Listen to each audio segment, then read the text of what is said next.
8th class तुम्हारे ये 2 chapter एक साथ में कवर कर रहा हूँ। एक तो है फ्रैक्शन और एक है साउंड, यानी कि फोर्स जो है वो एक तो तुम्हारे है फ्रैक्शन, जो बल लग रहा है वो फ्रैक्शन घर्षण बल, और एक है तुम्हारे दूसरा चैप्टर है ध्वनि यानी साउंड। अब देखो घर्षण बल किसे कहते हैं। घर्षण जो शब्द आ रहा है उसमें स्पष्ट में दिख रहा है कि कोई चीज़ घिसती है, शब्द से पता चल रहा है। तो फ्रिक्शन, जैसे अब मैं बात करूं आपको कि मेरे ये हाथ है, तो इन दोनों पृष्ठों के बीच में जो अनियमितता है उसके कारण एक फोर्स उत्पन्न होता है। उस फोर्स को क्या कहते हैं हम, फ्रैक्शन फोर्स, घर्षण बल। अब दो इसकी जो डेफिनेशन है वो भी यही है आपके कि दो पृष्ठों के बीच में अनियमितताओं के कारण यानी इंटरलॉकिंग होती है कि कारण जो उत्पन्न होता है उसे हम कहते हैं फ्रैक्शन या घर्षण फोर्स। ये अगर बनेगा तो क्या करेगा, गति का विरोध करेगा। ये प्रत्येक पदार्थ में अलग अलग प्रकार का होता है, जैसे कि द्रव के अंदर अलग, ठोसों के अंदर अलग और वायु के अंदर अलग, यानी पदार्थ की जो अवस्थाएं हैं उनमें अलग अलग ये शो होता है। ठीक। इसके अलावा हम बात करें कि जो जैसे कि ठोसों की बात करें तो ठोसों में तो हम इसको फ्रैक्शन ही बोलते हैं, यानी कि आपके नॉर्मल फ्रैक्शन फोर्स। लेकिन इसको हम तरल यानी कि पानी वगैरह में बात करें तो उसके अंदर इस घर्षण का एक दूसरा नाम होता है ड्रैग, जिसे हम कर्षण कहते हैं हिंदी में, ड्रैग फोर्स। ये भी मैं आपको बताऊंगा ड्रैग फोर्स कहाँ लगता है। फिर है कि घर्षण को जो कम करते हैं उन पदार्थों को बोलते हैं लुब्रिकेंट या स्नेहक पदार्थ। अब जैसे आपकी साइकिल आप चलाते हो, उसकी चैन के अंदर जैसे कि बिल्कुल सूख गई है, तो साइकिल की जो रिम है, उसकी जो चैन है, जो चक्का है, उसके बीच में आपको ऑयल देना पड़ता है, तब वो आराम से स्मूथ चलती है। क्यों? क्योंकि घर्षण बल का मान आपने क्या किया है, रिड्यूस कर दिया है। जब घर्षण बल का मान कम हो जाएगा तो वो आराम से स्मूथ चलेगी। तो घर्षण बल का मान है, उसको अगर आपको कम करना है यानी घर्षण को कम करना है तो आपको क्या डालना पड़ेगा, स्नेहक। तो ऑयल, जितने भी ऑयल है वो किसका काम करते हैं, स्नेहक का काम करते हैं। हम रोटी पे घी लगाते हैं, रोटी आराम से मुंह में खाते हैं और आराम से वो रोटी आपके गले से उतरती है, कोई घर्षण नहीं होता। जबकि सूखी जो रोटी होती है, अगर आपके गले में रोटी अटक गई तो आप तुरंत क्या डालते हो मुंह के अंदर, पानी, कि पानी लो एकदम रोटी अंदर। तो घर्षण का काम क्या है, गति का विरोध करना। अब घर्षण के प्रकार दे रखे हैं आपके 3 प्रकार। एक तो है आपके स्थैतिक, एक सर्पी और एक लोटनी। अब मैं तीनों को आपको समझा रहा हूँ। जैसे सपोज करो कि कोई वस्तु है जो कि किसी दूसरी सतह पे इस तरीके से फिक्स है, यानी कि ये फिक्स हो गई है बिल्कुल, इधर से एक फोर्स लग रहा है, इधर से एक फोर्स लग रहा है, लेकिन ये स्टैटिक है, बिल्कुल हिलना ही नहीं चाहती, यानी कि स्थिर है। आप कितना ही फोर्स लगाओ ये स्थिर ही रहने वाली है। जैसे कि बात करते हैं हम, कई बार कोई बड़ा पत्थर होता है उस पर हम जोर से धक्का दे रहे हैं, बल लगा रहे हैं, पर बिल्कुल नहीं हिल रहा। जैसे पहाड़ पे कई बड़े बड़े पत्थर होते हैं, उनको कितना ही हिलाओ नहीं हिलता। जैसे किसी पात्र के अंदर बहुत ज़्यादा सामान भरा हुआ है, किसी छोटे बच्चे को बोला जाए चल इसको हिलाओ, तो वो हिला ही नहीं पा रहा। तो यानी कि जब दोनों पृष्ठ, यानी कि जो वस्तु रखी हुई है वो भी, उसकी भी क्या एक पृष्ठ है, जैसे कि ये पृष्ठ होगी नीचे की, और जिस पे ये रखी हुई है उसकी भी एक पृष्ठ है। अगर दोनों पृष्ठ बिल्कुल इंटरलॉक हो गए हैं, अगर यहाँ पे हमने इंटरलॉकिंग देखी है कि बिल्कुल हिलना ही नहीं चाहते, तो इस समय जो इनके बीच में फोर्स लग रहा है उसको बोलते हैं स्टैटिक फ्रैक्शन, यानी आपके स्थैतिक घर्षण बल। ये सबसे अधिक लगता है, सबसे मजबूत है ये। ठीक है। दूसरा आता है आपके सर्पी। अब सर्पी का मतलब क्या है, स्नैक, जैसे सरप जैसे ऐसे स्लाइड करता है ऐसे चलता है, बिल्कुल स्नैक टाइप अगर कोई चीज़ चल रही है तो उसको बोलते हैं हम सर्पी घर्षण। अब सर्पी घर्षणों को आप कैसे समझोगे, इसको आपको समझना है, आप किसी चीज़ पे स्लाइड कर रहे हो, स्लाइडिंग। अब स्लाइडिंग का मतलब आप फिसल रहे हो। जैसे आपको पता है कई बार आप फिसलते हो, फिसलन के लिए अलग से खेलने की चीज़ें भी आती हैं। जैसे एक फिसलन पट्टी होती है, इस तरीके से आप उस पर चढ़ते हो और चढ़ने के बाद में क्या इस तरीके से फिसलते हो, बच्चे जो खेलते हैं। तो ये जो फिसलन पट्टी है ये किस में आएगी, आपके सर्पी घर्षण में, यानी कि ये जो है ये सबसे अधिक है, ये इससे कम है, यानी कि ये जो हमारे स्थैतिक बल है उससे कम होता है सर्पी, यानी घर्षण का मान इसमें थोड़ा कम हो जाता है। और सबसे लास्ट में आपके लोटनी का क्या समझ सकते हैं आप, जैसे आपके घरों में आपने देखा है कि बेलन होता है। अब आप देखते हो कि बेलन को जब हम रोटी इस पे हम देखते हैं, ये रोटी बेल रहे हैं, बेलन पे अगर रोटी बेल रहे हैं तो आप देखते हो कि बेलन जब यूँ चलता है इस तरीके से, तो वो क्या कर रहा है, वो खुद भी घूम रहा है और वो फिसल भी रहा है इस तरीके से, ठीक है।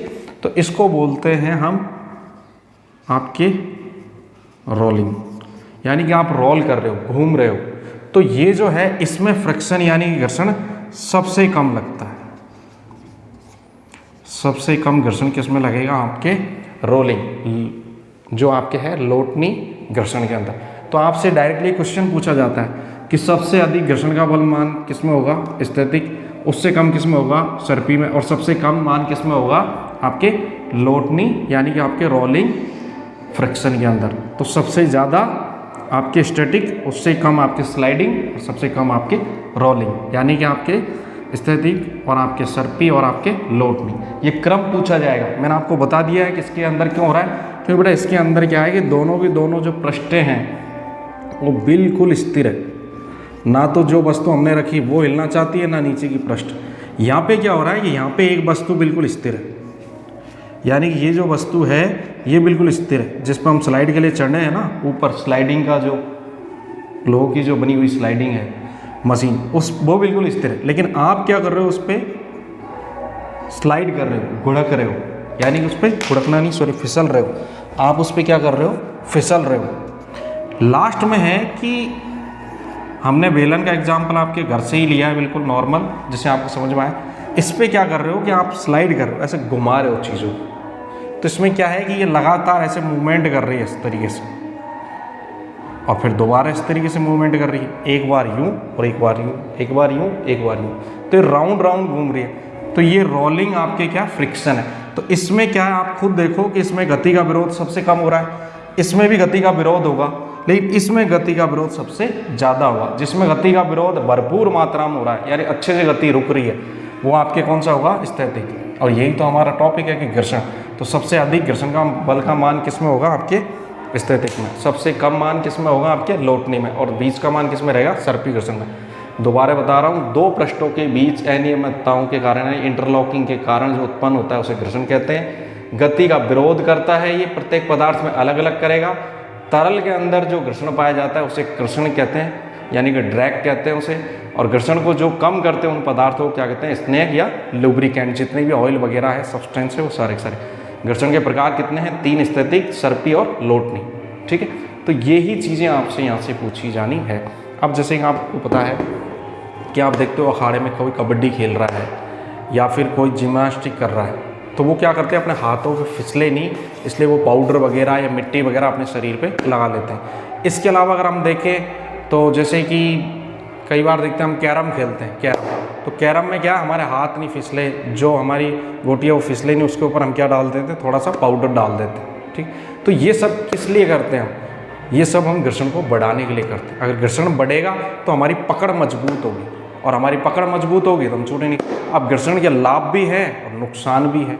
लाभ क्या है कि हम आज स्थिर खड़े हैं घर्षण की वजह से, हम कॉपी पेन पे लिख पा रहे हैं, यानी पेन को कॉपी पे चला पा रहे हैं। अगर घर्षण नहीं होता तो वो फिसल जाता, पेन चलता ही नहीं, रुकता ही नहीं। नुकसान क्या है कि इस घर्षण के कारण हमारी जितनी मशीनें हैं, जितने कारखाने में हमारी मशीनें काम कर रही है, उनके कलपुर्जे क्या होते हैं, बार बार एनर्जी बहुत ज़्यादा उत्पन्न करते हैं। तो एक चीज़ और है इसके अंदर कि घर्षण के कारण बहुत अधिक मात्रा में ऊष्मा उत्पन्न होती है, ऊष्मा की उत्पत्ति होती है। क्वेश्चन आता है कि क्या घर्षण ऊष्मा उत्पन्न करता है। हाँ, आपको अच्छी तरह पता है। ऊष्मा का मतलब आपकी एनर्जी। आप लगातार हाथों को रगड़ो, थोड़ी देर बाद आपके हाथों में बिल्कुल लाल हो जाएंगे और आपके ऐसे ऊष्मा सी महसूस होगी। आप सर्दियों में ये काम करते ही हो। तो ये है आपके टॉपिक घर्षण से रिलेटेड। अब है आपका दूसरा टॉपिक है आपके ध्वनि। ध्वनि में क्या है कि ज़्यादातर चीज़ें लाइन टू लाइन ही पूछी जानी है, बस समझने का काम है। अगर लाइन टू लाइन आपने याद किया तो आपके चीज़ें आराम से क्लियर हो जाएगी। ये चैप्टर और ये चैप्टर दोनों फिजिक्स के चैप्टर हैं। इसके बाद एक और आएगा पर उसमें फिजिक्स ज़्यादा नहीं है, सीधे सिंपल है। ये थोड़ा आपको कन्फ्यूजन कर सकता है, इसलिए ध्यान से देखना इसमें क्या है, उत्पत्ति, यानी कि ध्वनि की उत्पत्ति का कारण क्या है, वस्तु में होने वाले कंपन। अब कंपन का मतलब क्या, जैसे ये पेन है, अब इस पेन में अब ये इसके अंदर क्या छोटे छोटे कणों से ये बना हुआ है, तो इन कणों के अंदर क्या ऐसे कंपन हुए, अंदर हिले, अगर वो कण नहीं हिलते तो इसमें आवाज़ नहीं आती। तो इसलिए वस्तु के अंदर कणों का जो कंपन हो रहा है, उस कंपन के कारण ध्वनि की उत्पत्ति होती है। अब कंपन किसे कहते हैं, कंपन का मतलब क्या है कि वस्तु का इधर उधर हिलना। अब जैसे आप याद करो 8वीं क्लास के अंदर मैं स्वर यंत्र लाया था, यानी कि साउंड डिवाइस, और सबको दी थी मैंने बजाने के लिए इस तरीके से। ये वीडियो जो स्कूल के बच्चे देख रहे हैं उनको अच्छे से पता है कि मैंने स्वर यंत्र दिया था, इस तरीके से बजाने के लिए दिया था सबको। तो उसमें आपके हाथ में ऐसे वाइब्रेट आपको फील हुआ था कि हाँ सर वाइब्रेट। अब मेरे पास ये नहीं कि मैं आपको स्वर यंत्र दूँ, आप क्या कर सकते हो, आपकी पेन की जो रिफिल है उसको निकालो, उस रिफिल को एक तरीके उंगली से पकड़ो, उसको ऐसे घुमा के छोड़ो, आपके हाथ में रिफिल एकदम कंपन महसूस करा देगी आपको, ठीक है। अब है कि प्रति सेकंड कंपन का कारण क्या है, कंपन के कारण एक दोलन गति होती है। दोलन गति क्या होती है बेटा, मैं आपको बता देता हूँ। जैसे सपोज करो कोई आपने झूला है, इस तरीके से झूला आपने लटका रखा है। अब एक बार झूला ऊपर जाएगा और एक बार झूला नीचे आएगा, तो ये जो ऊपर से नीचे, नीचे से ऊपर, ये क्या हो रहा है, दोलन हो रहा है, जैसे घड़ी के अंदर पेंडुलम होता है उस टाइप से। तो कंपन के कारण कौन सी गति उत्पन्न होती है, दोलन, यानी एक बार कण इधर जाएगा और एक बार कण उधर आएगा, ठीक है। फिर है कि प्रति सेकंड जो दोलन होंगे उनकी संख्याओं को हम किस रूप में देखेंगे, आवृत्ति के अंदर, यानी कि कण कितनी बार इधर गया और कितनी बार इधर गया, यानी कि ये क्या है, ये दोलन है, ये कंप्लीटली एक बार इधर एक बार इधर, यानी यहाँ से चला इधर गया फिर वापस इधर आया। तो ये क्या है, ये कंप्लीटली आपकी क्या है, आवृत्ति शो करेगी, यानी कि कितनी दोलनों की संख्या हुई एक सेकंड में। तो हम आवृत्ति को पढ़ते हैं, आवृत्ति का मतलब क्या होता है कि दोलनों की संख्या बटा समय, यानी कि जितने भी दोलन है उसमें कितना समय लगा, ठीक। फिर है आपके कि आवृत्ति का जो मात्रक होता है, बहुत ज़्यादा पूछा जाता है, ध्वनि की आवृत्ति का मात्रक क्या है, हर्ट्ज। डायरेक्टली क्वेश्चन पूछा जाएगा, ध्वनि की आवृत्ति का मात्रक क्या है, हर्ट्ज। फिर कंपन आयाम, यानी कि अगर कंपन का आयाम ज़्यादा होगा, अधिक होगा, तो उसकी प्रबलता भी ज़्यादा होगी। अब आयाम का मैं आपको थोड़ा सा बता देता हूँ यहाँ पे। देखो बेटा, एक बार आपको पता है इस तरीके से कोई चीज़ गई, यानी कि एक बार वो इस तरीके से गया फिर वापस इस तरीके से आया, तो इसी चीज़ को हम इस तरीके से देख रहे हैं। ये कंप्लीटली आपके क्या हो गया, एक आयाम हो गया।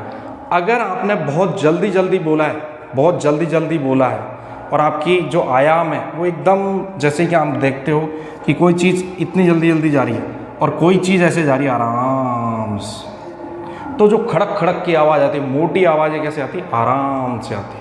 लेकिन कोई जल्दी जल्दी बोल रहा है तो उसकी आवाज़ क्या होगी, पतली, जैसे कि मच्छर की आवाज़, वो तुरंत ऐसे बिल्कुल हिलता रहता है, तन तन तन। चिड़िया बोलती है चूँ चूँ, तो उनकी आवाज़ क्या है, उनका जो आयाम है वो क्या है, बहुत अधिक है, क्योंकि वो तुरंत बोल रहे हैं। तो अगर आयाम बहुत जल्दी आ रहा है तो उसकी जो ध्वनि की प्रबलता होगी वो क्या होगी, अधिक होगी। और अगर प्रबलता अधिक होगी किसी भी ध्वनि की तो उसका तारतम्य भी क्या होगा, अधिक होगा। और तारतम्य अधिक होगा तो ध्वनि कैसी होगी, तीक्ष्ण होगी, यानी ध्वनि कैसी होगी, पतली, ठीक है। अब आवृत्ति भी वही आपकी, आवृत्ति अगर अधिक होगी तो तारतम्य अधिक होगा, और तारतम्य अधिक होगा तो ध्वनि कैसी होगी, तीक्ष्ण होगी, पतली होगी। जैसे कि आपके चिड़िया की, छोटे छोटे बच्चों की या मच्छर की, इनकी आवाज़ें कैसे होती है, बिल्कुल पतली और मोटी, जैसे कि शेर की दहाड़ की आवाज़। इसके अलावा जैसे हेलीकॉप्टर के पंखे की आवाज़, गाड़ी जब रेलगाड़ी गुजर जाती पटरी से खड़क खड़क खड़क खड़क आवाज़ आती, ठीक। फिर है आपके आवृत काल। एक बाक तंतु वाला टॉपिक और है, हमारे गले के अंदर बेटा तंतु पाए जाते हैं, इन तंतुओं को अगर पकड़ोगे तो आवाज़ चेंज हो जाएगी ऐसे। तो बाक तंतु, तो बाक जो फाइबर्स हैं आपके बाक तंतु वो इस तरीके से पाए जाते हैं। जैसे ये आपके गला है, अगर इसको काट के देखा जाए तो इस तरीके से तंतुओं का स्ट्रक्चर इस तरीके से, ठीक है। तो ये तंतुओं की अगर मैं मोटाई की बात करूँ तो लगभग ये 20 mm के होते हैं, यानी सरिया होता है ना जो छतों में डालते हैं, 12 के बाद 16 के बाद 20 में थोड़ा मोटा, उस सरिया टाइप के होते हैं, इतने होते हैं ये मोटे। फिर है आपके आवृत काल। आवृत काल का मतलब क्या है कि एक दोलन का, यानी जो एक दोलन है उसको पूरा करने में जो समय लगता है उसे कहते हैं आवृत काल। यानी कि ये जो चीज़ यहाँ से यहाँ और यहाँ से यहाँ, यानी कि इसको पूरा करने में जो समय लगा उसे क्या कहते हैं हम, आवृत काल। तो अब हम इसको मिटा रहे हैं और इन चीज़ों को मैं आपको डायग्राम जो मैंने बनाए हैं इनको मैं हटा रहा हूँ, और अब मैं आपको न्यूमेरिकल टाइप बता रहा हूँ जो आपसे डायरेक्टली एग्ज़ाम में पूछा जाना है। पढ़ ज़रूर लेना। अगर किसी के 75 से कम और A+ नहीं मिला ना मुझे केदारिया स्कूल के अंदर, तो मेरी ये मेहनत ख़राब जाएगी, और मेरी मेहनत ख़राब जाएगी तो फिर 9th क्लास में तुम जानते हो साइंस का टीचर हो। देखो दोलन की संख्या, अब दोलन की संख्या सपोज करो कितनी रख दी हमने, दोलन की संख्या रख दी हमने 40, और इस दोलन का मतलब क्या है कि 40 बार ऐसे। फिर है आपके कि समय कितना लगा, 10 सेकंड। समय कितना मानो, 10 नहीं आप 4 ही मानो उसको, 4 सेकंड बना, हमारी कैलकुलेशन बिगड़ जाएगी। ठीक, तो हम इसको देखें तो आपके सामने कितनी हर्ट्ज आ जाएगी, आपकी आवृत्ति 10 हर्ट्ज आ जाएगी। अब इस आवृत्ति का मान यहाँ रख देते हम, तो आपको पता है 1/10। अब 10 में 1 में तो भाग जाएगा नहीं, तो आपको क्या करना पड़ेगा, 0 बढ़ानी पड़ेगी। कितनी 0 बढ़ाओगे, जितनी चाहो उतनी बढ़ा सकते हो। जितनी भी 0 बढ़ाओगे उनको काटोगे बाद में तो इसका मान आ जाएगा आपके, तो ये क्या हो जाएगा आपके आवृत्तकाल। इसी तरीके से अगर जैसे आवृत्ति का मान ही 500 दे दिया जाए डायरेक्ट, यानी इसका मान पूरा ये हर्ट्ज में 500 हर्ट्ज मान दे दी जाए, तो आपको 500 का भाग किस में देना, 1 में। तो जैसे 1 में भाग दे दिया आवृत्तकाल निकालने के लिए, और नीचे रख दिया आपने 500। फिर अगेन देखो तो 500 में तो जाएगा नहीं, तो कितने 0 बढ़ाओगे आप, तो पॉइंट लगाओ कितने 0 बढ़ा रहे हो, 1 2, तो ये क्या आ जाएगा आपके, यानी कि 0 यानी कि आपके 0.002 सेकेंड के अंदर आपकी क्या है कि इस आवृत्ति की आवृत्तकाल सामने हमारे आएगा।